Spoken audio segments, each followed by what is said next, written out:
నమస్తే. నేను మీ అశ్విని కుమార్. ఉత్తరప్రదేశ్ ఎన్నికలు 2027 మార్చి షెడ్యూల్ ప్రకారం 26లో జరుగుతాయా, 27 అనేది వేచి చూడాలి. ఉత్తరప్రదేశ్ మీద సిరీస్ ఆఫ్ ఎపిసోడ్స్ చేస్తానన్నాను. ముందు ఒక వీడియో అలహాబాద్ లోక్సభలో దాని కింద వచ్చే నియోజకవర్గాల మీద ఒక అనాలిసిస్.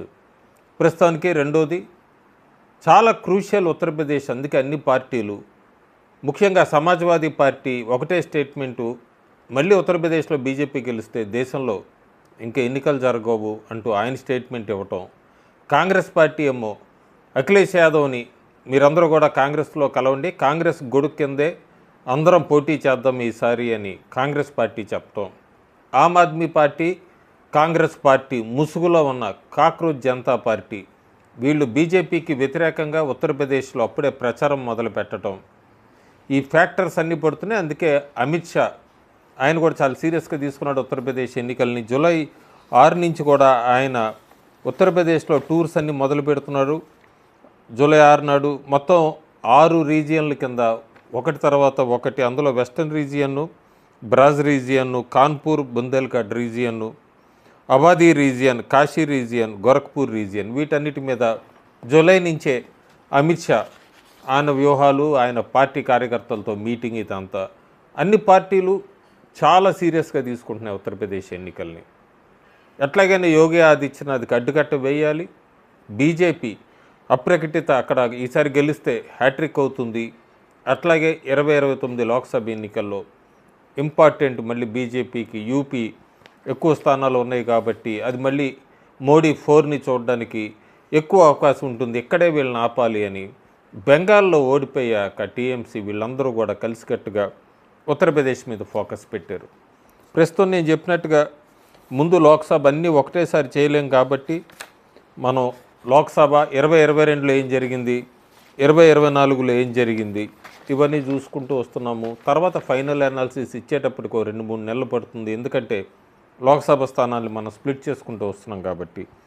ఈరోజు మనం బస్తీ లోక్సభ ఎన్నికలు విశ్లేషించుకుంటే, బస్తీకి దాని కింద 2022 అసెంబ్లీ ఎన్నికలు, 2024 లోక్సభ ఎన్నికలు, ఇవన్నీ చూస్తే కనుక మనం అందులో ముఖ్యంగా దాని కిందకు వచ్చిన నియోజకవర్గాలు హర్బయ్యా ఉంది.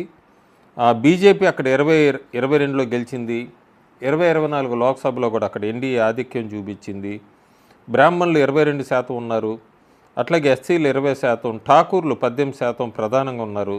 వీళ్ళంతా కూడా ఎగువ కులాలంతా ఓట్లు ఏకం కావటం. స్థానిక ఎమ్మెల్యే అజయ్ సింగ్ ఆయన బలం వలన ఇక్కడ పెద్దగా 2022 అసెంబ్లీ ఎన్నికలు, లోక్సభ ఎన్నికల్లో పెద్ద మార్పు చూపించలేకపోయింది. అయితే కస్తాన్గంజ్ 2022లో అక్కడ సమాజ్వాదీ పార్టీ గెలిచింది. 2024లో కూడా సమాజ్వాదీ పార్టీ కూటమి గెలిచింది అక్కడ ఆధిక్యం. అక్కడ ఎస్సీలు 20% ఉన్నారు, కూర్మీలు 20%, ముస్లిం యాదవ్ కాంబినేషన్ 29%. కూర్మీ వాళ్ళు తమ నాయకుడి వైపు మారారు. ఈ ఎస్సీ వాళ్ళందరూ కూడా ఈ రిజర్వేషను, ఈ మెయిన్గా రిజర్వేషన్ను మారుస్తారు, మార్పులు ఉంటాయనే దాని మీద, రోడ్ల సమస్య మీద అక్కడ ఓటు బ్యాంక్ మారింది. రొఢాలి చూసుకుంటే మనం 2022లో అక్కడ సమాజ్వాదీ పార్టీ గెలిచింది అసెంబ్లీ. 2024లో కూడా సమాజ్వాదీ పార్టీ కూటమి గెలిచింది. ఇక్కడ కూడా ఎస్సీలు 21% ఉన్నారు, ముస్లింలు 18%, బ్రాహ్మణులు 15%, కూర్మీ 15%. ముస్లింలు 100% మద్దతు కాంగ్రెస్ సమాజ్వాదీ పార్టీ కూటమికి ఇచ్చారు. అట్లాగే ఎస్సీ రిజర్వేషన్ కోసం వాళ్ళంతా మారారు ఎస్సీలందరూ. కూర్మీ కూడా తమ వ్యక్తి కోసం మారటం. వీటన్నిటితో పాటు 10 ఏళ్ల అంతర్యం ఇవంతా కూడా అక్కడ కాంగ్రెస్ సమాజ్వాదీ పార్టీ కూటమి గెలవటానికి మెయిన్ అయింది. బస్తీ సదన్ తీసుకుంటే మనం బస్తీ సదర్లో 2022లో సమాజ్వాదీ పార్టీ అసెంబ్లీ గెలిచింది. అక్కడ 2024 లోక్సభ స్థానాన్ని కూడా సమాజ్వాదీ పార్టీ కూటమే నిలబెట్టుకుంది. ఎస్సీలు మళ్ళీ ఇక్కడ 21% ఉన్నారు, ముస్లింలు 16%, యాదవులు 12%. ఈ ముస్లిం ప్లస్ యాదవ్ బలం, అట్లాగే ఈ ఎస్సీలు మళ్ళీ బాగా ప్రజల్లోకి తీసుకెళ్లారు. అప్పుడు ఈ రిజర్వేషన్లో మార్పులు ఉంటాయి ఇవన్నీ అని. సో రిజర్వేషన్ కోసం మారటం, ఇవన్నీ కూడా సమాజ్వాదీ పార్టీ కూటమి అక్కడ గెలవగలిగింది. మహదేవ్ అది ఎస్సీ రిజర్వ్డ్ సీటు. 2022లో అక్కడ ఎస్పీకి సంబంధించిన కూటమి గెలిచింది. 2024లో కూడా అదే కూటమి లోక్సభ స్థానాన్ని కూడా గెలిచింది. 24.4% ఎస్సీలు ఉన్నారు, కూర్మీలు 18% ఉన్నారు. సేమ్ ఫ్యాక్టర్, రిజర్వేషన్ ఫ్యాక్టరే ఇక్కడ ఇంపాక్ట్ చూపించింది. అట్లాగే ఈ కుర్మీ మార్పు వల్ల కూడా సమాజ్వాదీ పార్టీ ఎలియన్స్ అక్కడ గెలిచింది. సో మొత్తం కారణాలు చూసుకుంటే ఆ పార్లమెంట్ నియోజకవర్గం కింద కుర్మీ వాళ్ళు తమ నాయకుడి కోసం మారటం, ఎస్సీ వాళ్ళు సేవ్ కాన్స్టిట్యూషన్ రిజర్వేషన్ కోసం వాళ్ళు మారటం, స్థానిక సమస్యలు కొన్ని అక్కడ ఫ్యాక్టర్స్ ఇవి కూడా చూపించినాయి. ముఖ్యంగా key factors Muslim plus Yadav plus SC plus Kurmi వీళ్ళందరూ కలిసి 50% పైన ఒక బ్లాక్గా ఏర్పడి సమాజ్వాదీ పార్టీ కూటమికి బలం ఇచ్చారు. సో అక్కడ అందుకే ఒక్క ఈ హర్ద్రేయా తప్ప మిగతా అన్నీ కూడా సమాజ్వాదీ పార్టీ కూటమే గెలిచింది. 2022 ఎన్నికలకి సంబంధించి అప్పుడే ఖచ్చితమైన అంచనాలు అప్పుడే చెప్పలేము. చూద్దాము రాబోయే రోజులు ఎట్లా మారుతుంది ఇదంతా కూడా. ఇంకా బల్దియా జిల్లాలో 5 ఉన్నాయి, 5 అసెంబ్లీ సెగ్మెంట్లు. అందులో మెయిన్గా ఫేగనా ఉంది. యాదవులు అక్కడ 17% ఉన్నారు, ఎస్సీలు 15.5% ఉన్నారు, రాజపుత్రులు 14% ఉన్నారు. 2022లో ఇక్కడ సమాజ్వాదీ పార్టీ గెలిచింది.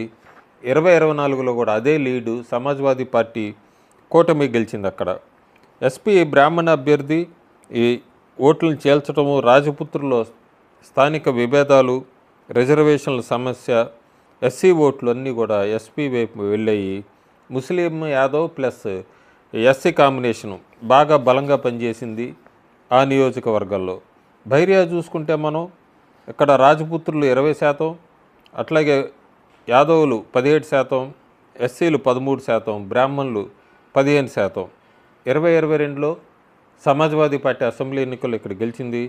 2024లో కూడా అదే లీడు కొనసాగింది. సమాజ్వాదీ పార్టీ కూటమి గెలిచింది. రాజపుత్రుల బలమైన ప్రాంతం ఇది, కానీ బయట వ్యక్తి అనే ట్యాగ్తో ఓట్లన్నీ చీల్చినాయి.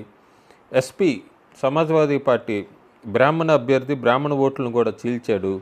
SC votes as usual same reason, రిజర్వేషన్లు ఇవన్నీ వీటితో సమాజ్వాదీ పార్టీ వైపుకి బాగా వెళ్ళినాయి. ఇంకా జహూరాబాద్ చూసుకుంటే మనం ఇక్కడ జహూరాబాద్ ఎస్సీ ఓట్లు 20%, రాజ్బర్ 20, రాజ్పుట్లు రాజ్బర్ అంటారు, రాజ్బర్ 20%, యాదవులు 17%.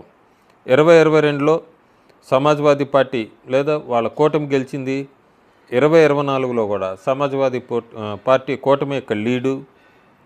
మెయిన్ వీళ్ళంతా ఈ సిపికి సంబంధించి రాజ్బర్ ఉన్నా కూడా అతని ఓట్లు పూర్తిగా బీజేపీ వైపుకి రాలేదు. సేవ్ కాన్స్టిట్యూషన్ ఇదే మెయిన్ ఎస్సీ ఓట్లు ఎక్కువగా సమాజ్వాదీ పార్టీ వైపుకి వెళ్ళినాయి. బల్దియా నగర్ చూస్తే బ్రాహ్మణులు 18%, అట్లాగే రాజపుత్రులు 12%. 2022లో బీజేపీ గెలిచింది. ఇక్కడ 2024లో కూడా బీజేపీ ఆ లీడ్ కొనసాగించింది. ఎందుకంటే అర్బన్ ఏరియాస్ నగర ప్రాంతాల్లో మోడీ బ్రాండ్పై విశ్వాసం ఉండటంతో స్థానిక సమస్యలన్నింటినీ ఈ నియోజకవర్గంలో అధిగమించి ఎన్డీఏ నిలబెట్టుకుంది. ఆ మహమ్మదాబాద్ చూస్తే ఎస్సీలు 20%, ముస్లింలు 22%, యాదవులు 14%, బ్రాహ్మణులు 15%. 2022 అసెంబ్లీలో ఇక్కడ సమాజ్వాదీ పార్టీ గెలిచింది. 2024లో కూడా సమాజ్వాదీ పార్టీ కూటమి లీడు, పూర్తి స్వీప్ అని చెప్పచ్చు. సేమ్ ఎస్సీ ఓట్లంతా కూడా రిజర్వేషన్ సమస్య, దీని గురించి పూర్తిగా సమాజ్వాదీ పార్టీ వైపు వెళ్ళారు. అట్లాగే డెడ్లీ కాంబినేషన్ అని చెప్పచ్చు, ముస్లిమ్స్ ప్లస్ యాదవ్ వీళ్ళంతా కూడా కలిసి సమాజ్వాదీ పార్టీ కూటమిని గెలిపించడంలో కీలక పాత్ర.